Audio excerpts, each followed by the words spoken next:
ونعوذ بالله من شرور أنفسنا ومن سيئات أعمالنا من يهد الله فلا مضل له ومن يضلل فلا هادي له أشهد أن لا إله إلا الله وحده لا شريك له وأشهد أن محمدا عبده ورسوله لا نبي بعده اللهم صل وسلم على سيدنا ومولانا محمد وعلى آله وأصحابه ومن تبعهم بإحسان إلى يوم القيامة قال الله تعالى في كتابه الكريم أعوذ بالله من الشيطان الرجيم بسم الله الرحمن الرحيم والعصر إن الإنسان لفي خسر إلا الذين آمنوا وعملوا الصالحات وتواصوا بالحق وتواصوا بالصبر. Yang saya hormati para sepuh di lingkungan Masjid At-Taubah, yang saya hormati Bapak Amdi selaku Ketua DKM dan jajarannya, yang saya hormati Bapak Khotib selaku Imam Bang dan sebagai tokoh masyarakat. Mudah-mudahan Allah memberikan cucuran rahmat dan keberkahannya bagi mereka. Tidak lupa hadirin jamaah Masjid At-Taubah, bapak-bapak dan adik-adikku sekalian yang ada di masjid, serta bapak ibu yang ada di rumah, yang senantiasa menyimak bacaan ayat-ayat suci Al-Quran di setiap pagi Ahad. Tidak lupa para pemirsa YouTube dimanapun berada.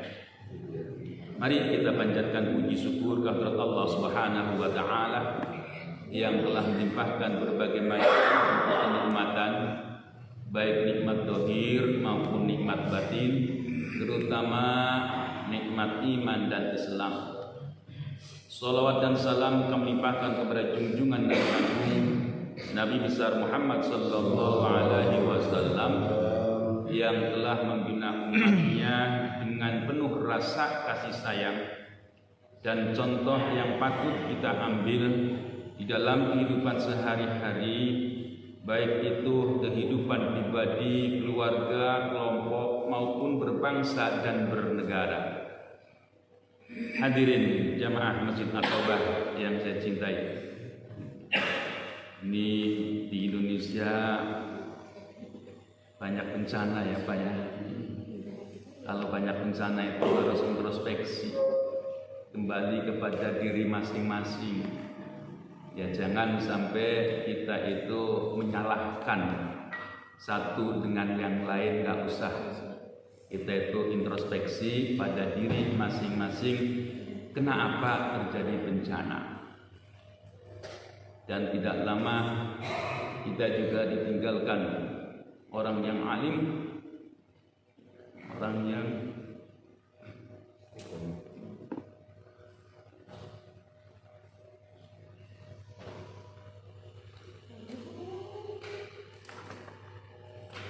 ya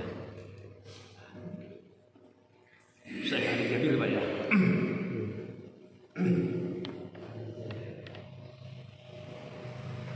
Yang dakwahnya itu tidak pernah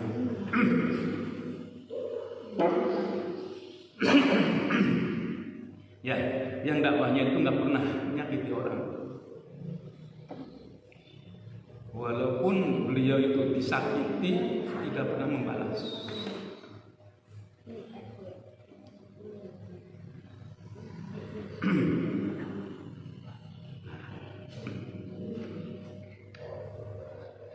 Ya itulah di Indonesia. Ini menyikapi keadaan Indonesia itu serba salah Pak, serba salah. Makanya orang alim itu harus pandai-pandai Pak. Kalau kita lihat Pak ya, terjadi bencana karena apa? Ini kalau sekarang bilang, oh karena orang alim yang banyak di singkirkan gitu ya, ini bisa ditangkap. Tapi itu kenyataannya gitu ya. Terus banyak hal kita itu harus hati-hati. Ya samalah kalau kita menyikapi anak-anak kita yang ke masjid gitu ya, rame, kita nyikapnya gimana? Yang mau rame-rame di masjid pulang aja, kan nggak bener ya. Ya, mereka sudah datang. Bagaimana mendidik mereka agar mereka itu mau lebih baik, karena sudah ada niatan baik. Nah ini, jadi memang kalau orang-orang mau berdakwah itu nggak boleh satu sisi ketika menyikapi keadaan yang ada, harus pandai untuk menyikapi keadaan yang ada. Nanti yang akan kita baca Pak, surah An-Nur ini tadi sudah disampaikan oleh Pak Khatib. An-Nur itu artinya cahaya. Cahaya itu artinya yang menyinari. Ada beberapa pesan dari Umar bin Khattab. Ajarilah anakmu dengan surah Al-Maidah, An-Nisa, Al-Ahzab, dan yaitu salah satunya surah An-Nur ini. Surah An-Nur. Jadi kenapa surah An-Nur ini penting untuk disampaikan kepada anak-anak kita? Cara menyampaikannya pun harus waspada. Dan ini yang sering dituduhkan oleh orang-orang barat yang menyatakan bahwa Islam itu tidak ada rasa kasih sayangnya. Islam itu sebagai agama barbarian. Barbarian itu artinya agama yang kejam. Karena nanti sini ada beberapa penjelasan bagaimana orang yang hubungan intim dari yang tidak berkeluarga, tidak ada hubungan nikah. Ini harus hati-hati.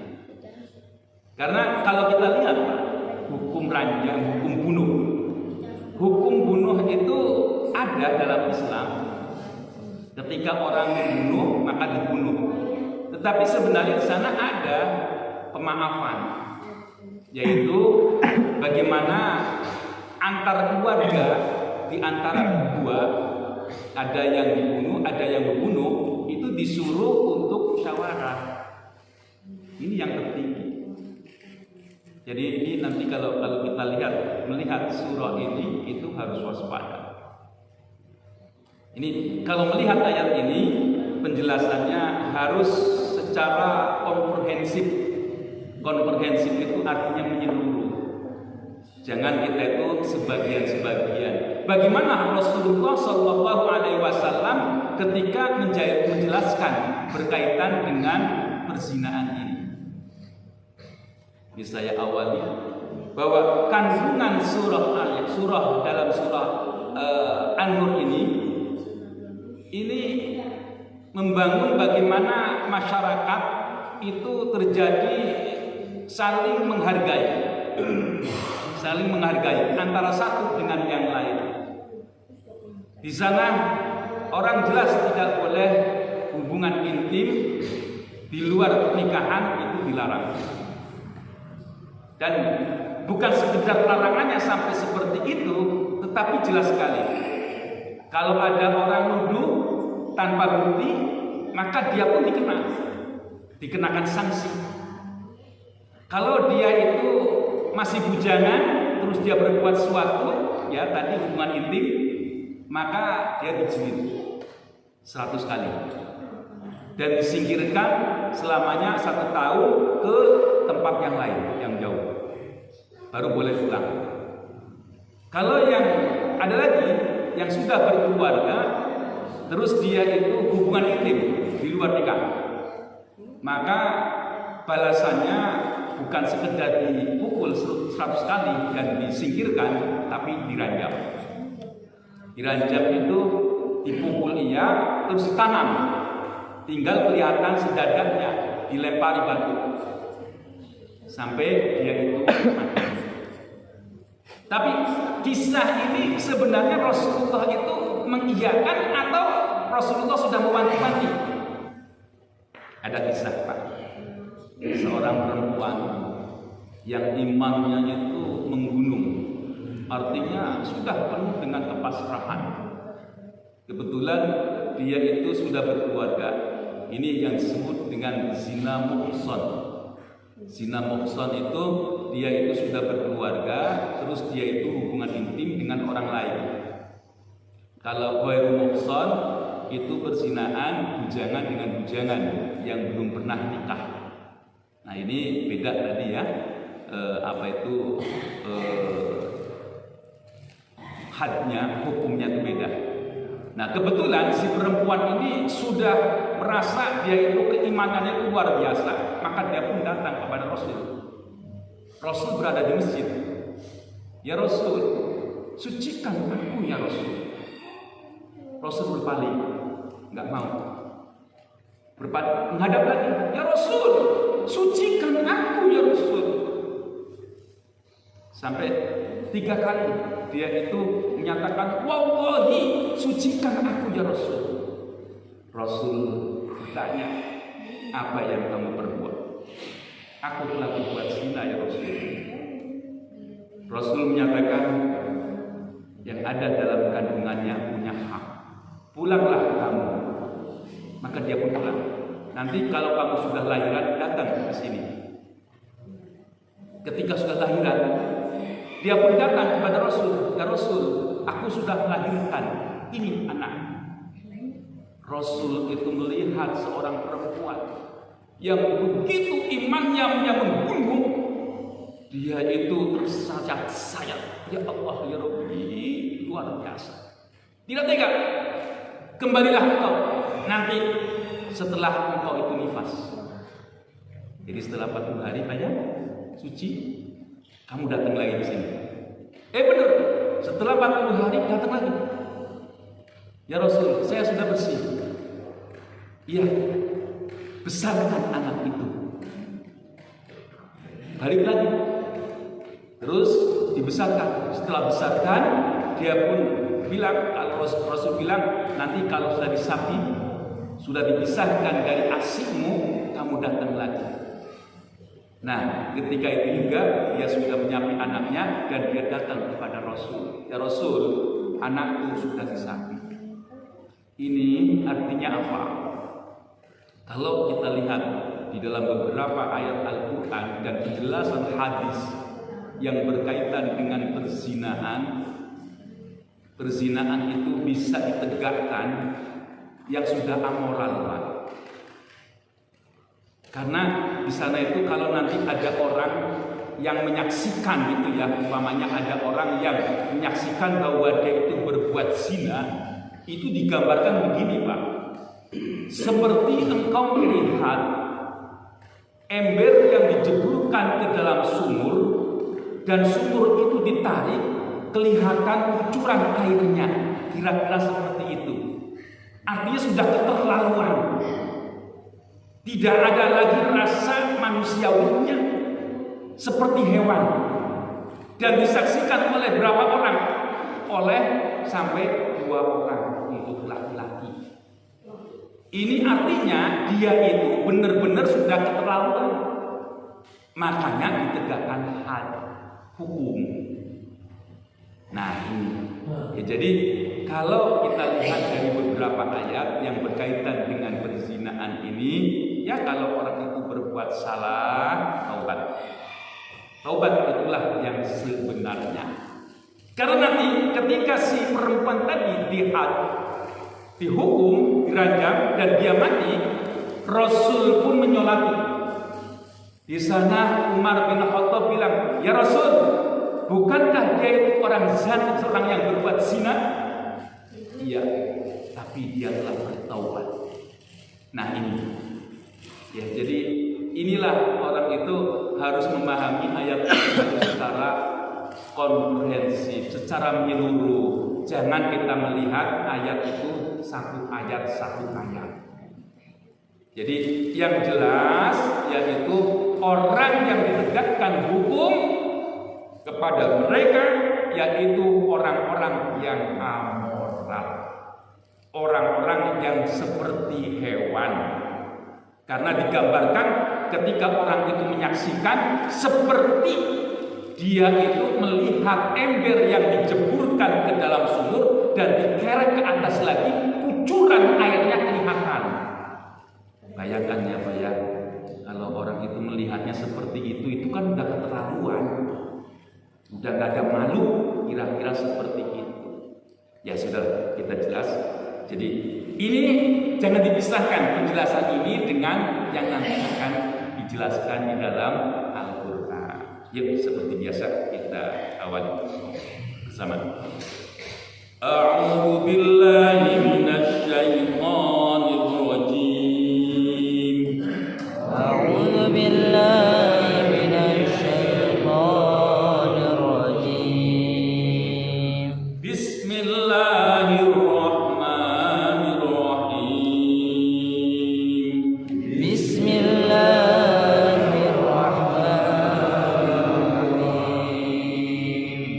Suratun anzalnaha wa faradnaha wa anzalna fiha ayat.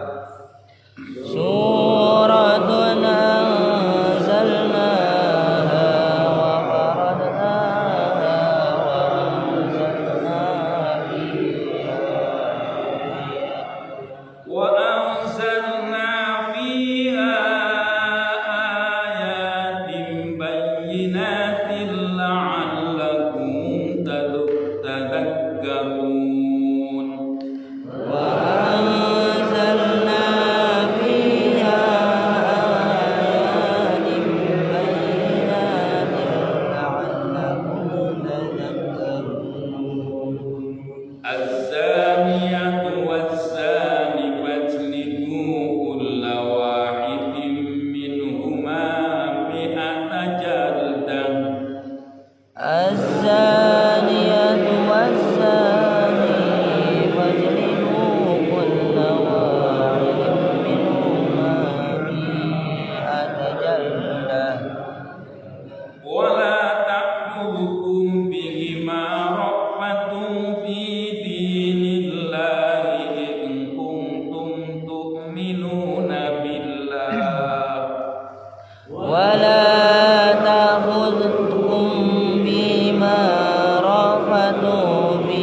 دين الله إن كنتم تؤمنون بالله إن كنتم تؤمنون بالله واليوم الآخر إن كنتم تؤمنون بالله واليوم الآخر وليشهد عذابهما طائفة من المؤمنين وليشهد عذابهما طائفة من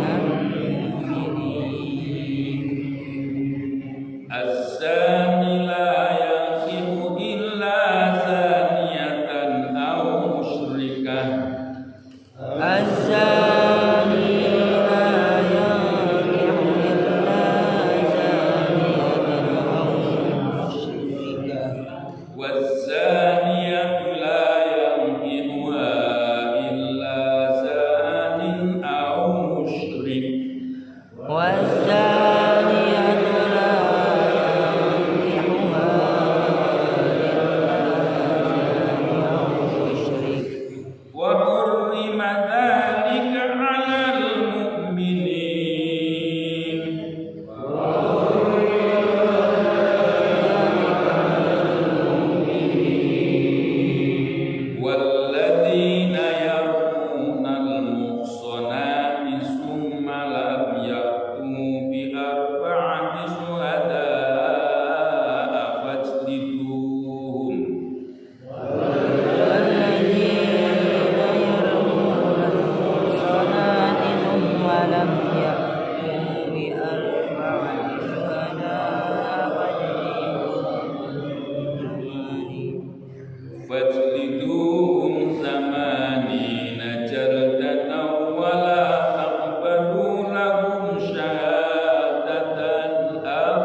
surah, ya ini surah. Anzalnaha, aku telah turunkannya, wa faradnaha, dan aku wajibkannya, wa anzalna, dan aku turunkan fiha, di dalamnya ayatin, yaitu ayat-ayat bayyinatin yang jelas, la'allakum tadakkarun, agar kalian menjadi orang yang ingat. Az-zaniyatu waz-zani fajlidu kulla wahidin minhuma mi'ata jaldah. Az-zaniyatu, pezina perempuan, waz-zani, dan pezina laki-laki, fajlidu, maka jilidlah, kulla wahidin, setiap satu, minhuma, dari keduanya, mi'ata jaldah, yaitu 100 jilidan. Wala ta'khudhukum fihi ma'rafah, dan janganlah engkau mengambilnya dari keduanya rofah, yaitu rasa belas kasihan. Ada timbangan-timbangan lain. Fi dinillah, di dalam agama Allah. In kuntum tu'minuna billah, apabila kalian ini termasuk orang-orang yang beriman kepada Allah, wal yaumil akhir, dan hari akhir. Wal yashhad alaihi adzabahuma, dan disaksikan kedua siksaannya, yaitu pemukulannya, jilidnya, ta'ifatum minal mu'minin, yaitu kelompok dari orang-orang beriman. Ya, jadi di sini dijelaskan bahwa surah ayat ini diturunkan oleh Allah, ada hukum-hukum, ada ketentuan-ketentuan. Ketentuan-ketentuan itu sudah jelas semua. Jelas semua maksudnya, yaitu di sana itu ada perintah, ada larangan. Ya, kalau dalam Al-Quran itu intinya sebenarnya ada dua, Pak. Kalau nggak perintah, larangan gitu. Kalau nggak larangan, perintah. Nggak ada yang lain. Itulah gambarannya. Baik itu yang jelas-jelas dengan amar, ataupun dengan nahi, ataupun dengan perumpamaan. Semuanya itu ada unsur perintah dan unsur larangan. Ya, umpamanya aqimus shalah, itu perintah jelas, dirikanlah sholat. Nanti ada lagi wala ta'kulur riba, itu jelas nahi, jangan engkau makan harta riba. Nanti ada lagi yang perumpamaan tetapi di sana sebenarnya perintah. Masalul ladzina yunfiquna amwalahum. Nah, di sana ada perumpamaan orang yang menginfakkan hartanya untuk di jalan Allah. Itu diumpamakan, yaitu satu biji. Yang satu biji itu nanti berkembang biak, tumbuh menjadi bercabang-cabang. Nah, itulah menggambarkan bagaimana kalau orang itu berbuat baik, maka di sana itu akan dibalas oleh Allah dengan balasan berlipat ganda. Itu perumpamaan. Ya, jadi perumpamaan bentuknya perintah. Dan nanti ada lagi bentuk perumpamaan yang bentuknya larangan. Jadi inilah dalam Al-Quran itu sebenarnya sederhana, Pak. Kalau nggak perintah, larangan. Kalau nggak larangan, perintah. Ya sudah, nggak usah kita macam-macam. Makanya kalau zaman Rasul itu para sahabat itu ya jelas, wa ma atakumur rasulu fakhudhuhu wa ma nahakum anhu fantahu. Apa yang didatangkan oleh Rasul, maka sahabat mengambilnya. Apa yang Rasul cegah, maka sahabat pun meninggalkannya. Itu benar-benar sami'na wa ata'na, itu benar-benar seperti itu. Kalau umat Islam itu seperti ini adanya, seperti zaman Rasul, itu ya luar biasa. Umat Islam itu benar-benar ya'lu wa la yu'la alaih, berada di tempat yang mulia dan tidak ada lagi yang lebih tinggi lagi. Ya, inilah ayat Al-Quran.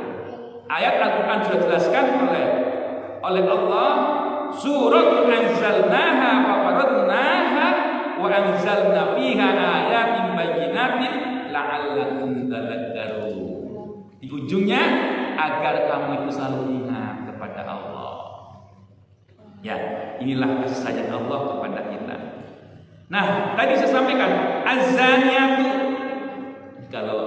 Kalau di dalam beberapa pendapat ulama, Pak, kenapa terjadinya perzinahan? Ayat ini kalau kita lihat, Pak, yaitu diawali dengan azaniyah. Azaniyah itu artinya perempuan yang berbuat zina. Nanti kalau maling, Pak, mohon maaf ya. Kalau maling itu laki-laki, as-sariqu was-sariqatu. Jadi ada perbedaan, Pak. Kalau perzinahan itu yang mengundang perempuan, Pak, yang awalnya. Ya apalagi sekarang ya mohon maaf. Makanya ada orang alim yang menyatakan TikTok haram. Ya ada yang haramnya. Kita nggak usah bilang apa itu. Oh TikTok haram. Sisi yang mana yang diharamkan? Begitu kan? Jangan langsung membenci. Oh itu orang alim fanatik banget. Bagaimana kalau selawatan? Ya itulah, medsos itu bisa ada yang haram, ada yang dihalalkan. Ya kalau umpamanya joget-jogetan dan sengaja memamerkan yang Allah larang, kan biasanya yang memamerkan yang dilarang itu mohon maaf kalangan perempuan. Ya kadang-kadang mohon maaf, ibu-ibu berhias kalau mau kemana, Pak? Oh,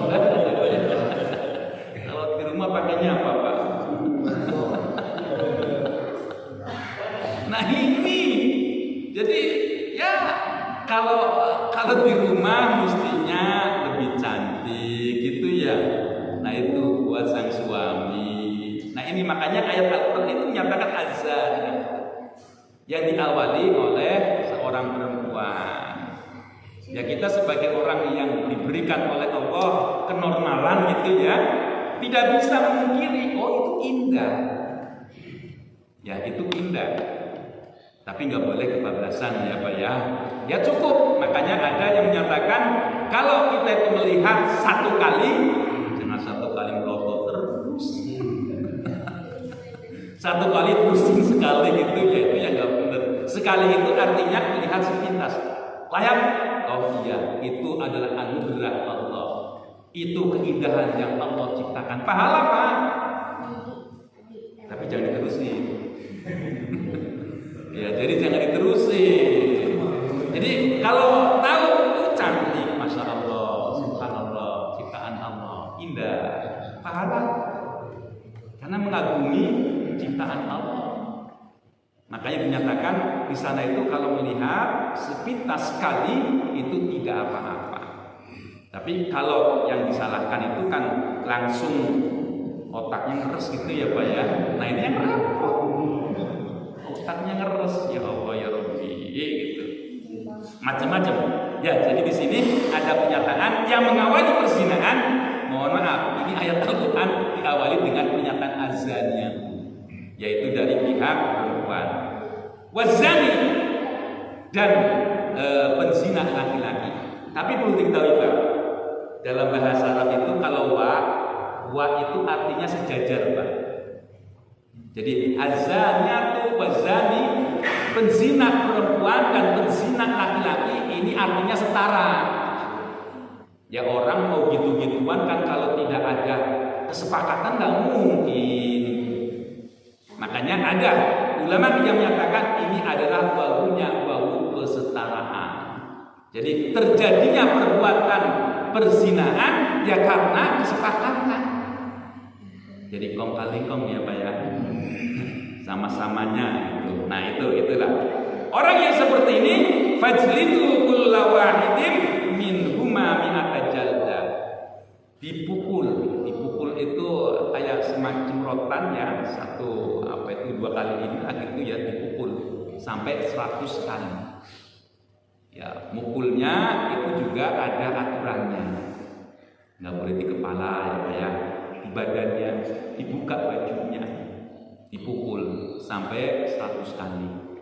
Nih kalau jangan melakukan itu, setelah itu baru dia diusir dari kampungnya. Baik laki-laki ataupun perempuan gak boleh terjadi pertemuan.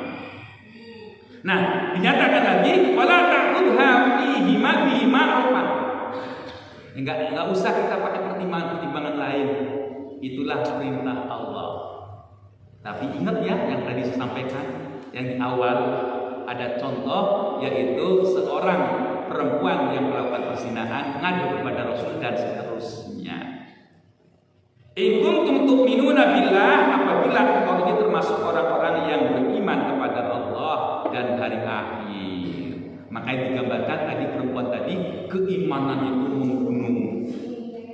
Jadi dia itu mengabaikan dirinya sendiri tetapi ingin disucikan.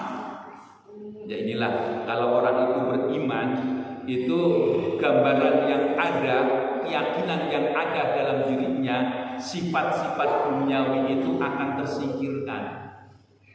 Dia tidak akan menghiraukan bahwa hidup ini sementara. Hidup ini tidak akan membawa harta. Hidup ini di sanalah yang abadi dan seterusnya. Maka keimanannya itu sudah tertanam, maka dia pun mau melaksanakan itu. Bagaimana tata caranya? Nah, di sini wal yashhad adzabahuma. Jadi ketika eksekusi, nah itu ini makanya kalau di Serambi Mekah di Aceh Pak ya, itu biasanya setiap kalau ada orang yang berbuat serong, nah di sana itu ada had ya, ada ketentuannya, itu eksekusinya setelah sholat Jumatan. Jadi ditonton oleh sebagian orang banyak. Maksudnya apa? Pembelajaran. Jangan orang itu berbuat seperti ini. Mungkin Pak ya, kalau dipukul mungkin ya, kalau cuma 100 kali ya jebret, mungkin ya bisa sembuh. Tetapi malunya itu kan ya Pak ya, malunya itu yang tidak bisa diobati. Jadi ditonton oleh orang banyak, ini pembelajaran. Ya, pembelajaran. Ya, jadi ketika melihat ayat-ayat Al-Quran yang berkaitan umpamanya kelihatannya sadis gitu ya, itu bukan hanya untuk dia, tetapi untuk orang yang berikutnya. Ya, untuk orang berikutnya. Jangan sampai orang itu diwarisi oleh generasi berikutnya dengan perbuatan yang sama. Makanya ada orang alim yang menyatakan kalau di Arab Saudi orang itu dibunuh gitu kan ya. Kalau di Cina orang korupsi itu dipotong lehernya. Ya kalau di Arab potong tangannya gitu ya. Kalau di Cina itu dipotong lehernya langsung orang korupsi. Di Indonesia juga dipotong Pak. Potong tahunnya. Ada pemotongan tahunnya. Ya inilah kita itu aneh ya Pak ya. Ya itulah keadaan kita itu seperti itu. Ya, makanya susah untuk menghilangkan koruptor itu susah sekali. Ada lagi.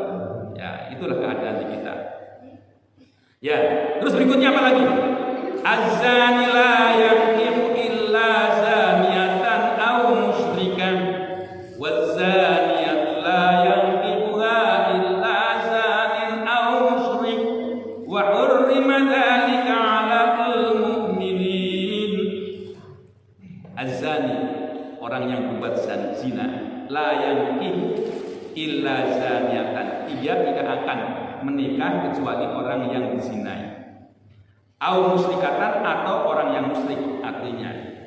Wazaniyatu dan orang yang penzina perempuan la yang iba tidak akan dizinai, tidak akan dinikahi illa zanin au musyrik, kecuali dia itu orang yang menzinai. Wa hurrima dzalika 'alal mu'minin, dan itu diharamkan bagi orang-orang yang beriman. Ya, memang orang itu ini berkaitan dengan pernikahan yang sudah dibuahi ya Pak ya. Ini ada beberapa pendapat ulama. Ada yang menyatakan boleh, ada yang menyatakan tidak boleh. Ada yang beberapa pendapat ulama. Mestinya kalau di Indonesia ini saya sering menyaksikan Pak. Orang itu dulunya sudah dinikahkan, terus setelah anaknya lahir dinikahkan lagi begitu. Ininya nggak benar lah Pak. Kalau dia itu meyakini bahwa pernikahan itu tidak sah, ya nggak usah dinikahkan. Jangan kita itu memain-mainkan hukum. Ini kalau memang itu nikahnya sah, kalau menurut ayat ini sih sah. Jadi kalau ada orang yang berbuat zina, terus dia itu daripada nanti dia itu terlantar gitu ya anaknya, maka dinikahkan. Ya kalau sudah dinikahkan terus satu kamar ngapain Pak? Iya kan? Ya nggak mungkin lah. Memang film tidurnya di atas ranjang, yang perempuannya lakinya di bawah gitu. Nah ini ya, jadi ya kalau dinikahkan yaitu orang yang berbuat zina dengan yang dizinai. Nah itu dinikahkan. Ini yang lebih parah lagi, orang-orang kaya Pak. Karena dia ditinggalkan oleh laki-laki gitu ya, terus anaknya itu sudah dizinai, sewa. Udah nikahin anak saya aja, kamu saya bayar. Nah ini yang repot yang seperti ini. Kan ada ya banyak kejadian seperti itu. Hanya untuk menutupi. Nah itu tambah zina lagi. Itu yang jelas-jelas diharamkan. Jadi umpamanya ada orang yang berbuat zina, terus ditinggalkan oleh laki-laki tersebut, tidak bertanggung jawab. Kebetulan dia itu orang kaya, terus untuk menggantikan si laki-laki yang meninggalkannya orang lain. Jadi kamu nikahi anak saya tapi pura-pura gitu. Dengan dibayar, itu yang tidak dibenarkan. Ya, jadi model-model pernikahan ini sebenarnya kalau dalam Islam hukumnya itu ada 5 ya Pak ya. Jadi hukum yang 5-nya ada pernikahan. 1 wajib. Wajib itu yaitu mereka yang sudah punya pendapatan dan nafsunya itu besar. Yang tidak mungkin kalau dibiarkan nanti berbuat yang tidak. Itu wajib. Oh, yang kedua, orang itu sudah bisa untuk memberikan nafkah, bertanggung jawab lahir dan batin, tetapi bisa mengendalikan. Nah itu sunnah. Nanti ada yang makruh. Yang makruh itu yang seperti apa? Dia itu nikah, tetapi kurang serius gitu Pak. Rasa tanggung jawabnya itu kayaknya kok nggak ada. Dia nggak memikirkan bagaimana kalau sudah punya anak, bagaimana kalau dia itu anaknya nanti sudah gede, tidak ada itu. Nah itu makruh. Nanti ada lagi yang haram.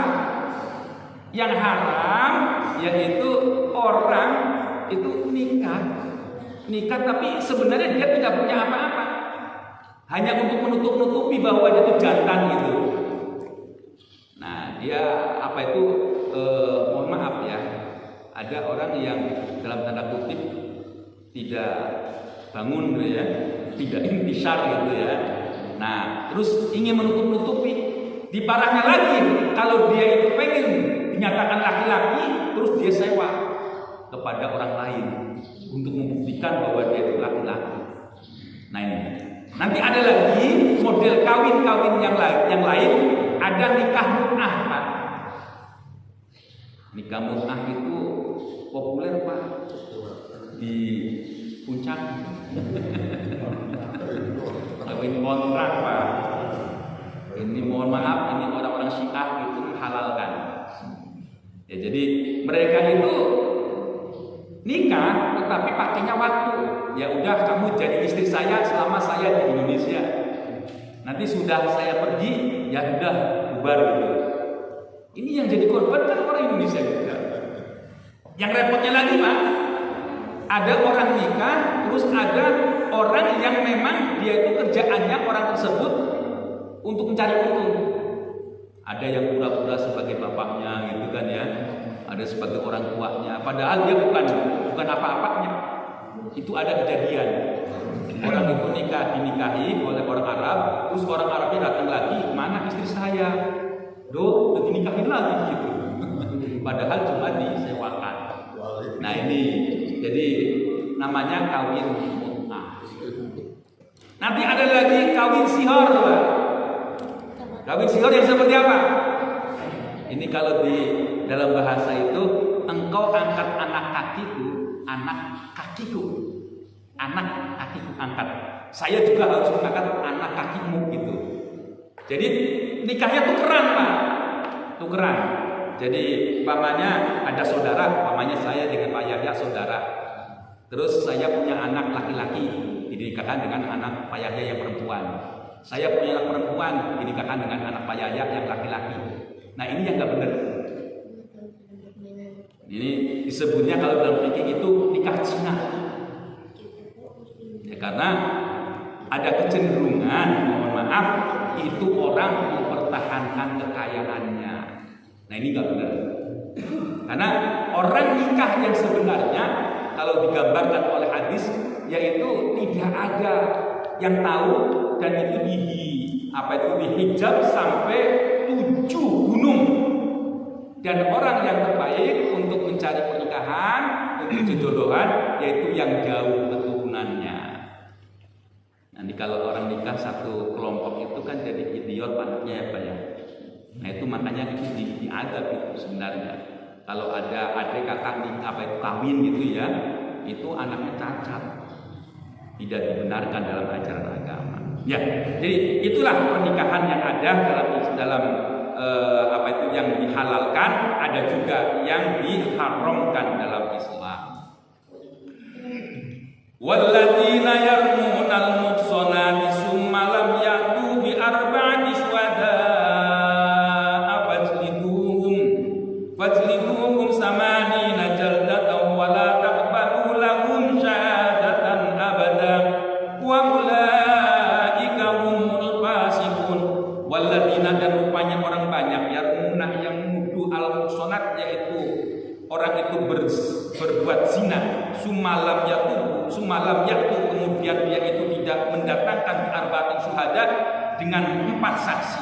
Fajliduhum, maka jilidlah dia samanina jaldah, yaitu 80 pukulan. Wala takbaru lahum syahadatan abada, dan janganlah engkau mengambil kesaksian dia selama-lamanya. Wa ulaika humul fasiqun, yang seperti itu adalah orang-orang fasik.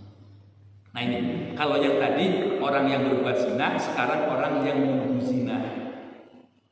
Sudah digambarkan tadi di awal, kalau orang itu menjadi saksi, benar-benar melihat masuk keluarnya sesuatu itu ya, seperti digambarkan, yaitu kerekan, timba ya, ember yang dijeburkan di dalam sumur dan melihat keluar masuknya air yang nempel pada tambangnya dan pada embernya, ukurannya, kira-kira seperti itu. Kok dia menuduh bahwa si fulan itu berbuat zina, padahal tidak.